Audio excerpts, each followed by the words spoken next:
When you have opened the Cactus form, you may have noticed that some words in the text are highlighted in bold or underlined.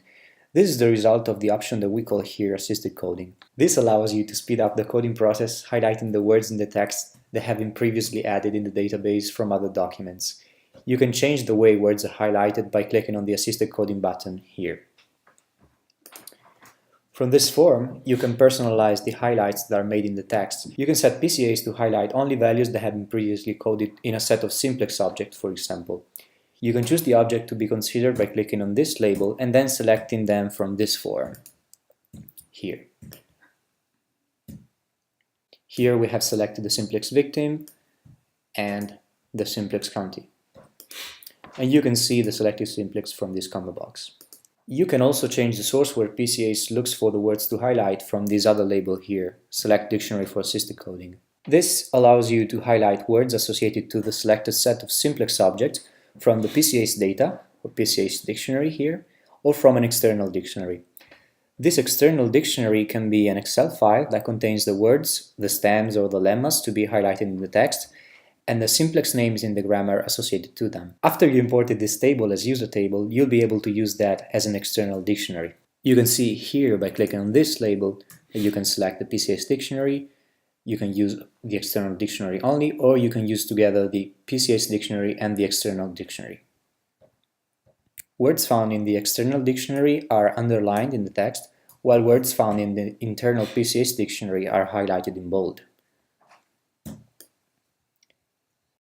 If you click on one of those words, you can see in the status box some statistics regarding the usage of the term, such as its frequency distribution along all the simplex objects in which it had been coding previously from other documents. We see here that the word Negro has been used for the simplex name of individual actor 38% of times, for simplex race another 38% of times, and so on. You can enable or disable this function by clicking on this box here. There is another option that you can choose to use in this form, that is assisted coding for pairs of simplex objects. When adding particular types of data in PCA, such as verbs, you may want to link those values to some aggregate codes in order to be able to exploit better the statistical capabilities of PCAs.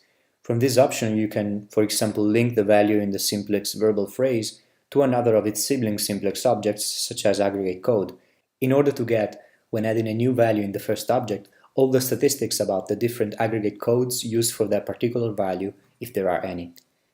To choose the couples of simplex objects, you can click on this label and then select the first of the two objects. In this case, we can select verbal phrase from this list, and then you can pick from the second combo box one of its siblings to use as the other cross-reference simplex object, for example, aggregate code. This button here allows you to edit the grammar that you have set up in PCAs and opens the same form that you can open by pressing F2. To learn more about this form, you can watch the videos on the setup grammar form. Also, take a look at this other button, the NLP button. Although not directly relevant for manual Cactus coding, this button allows you to open the utility NLP form that will allow you to use various natural language processing tools to analyze your documents. If in the Cactus form you have to do everything manually, in the NLP form you let the NLP routines do the work for you. Take a look at those tools even if you are a qualitative scholar used to do things manually.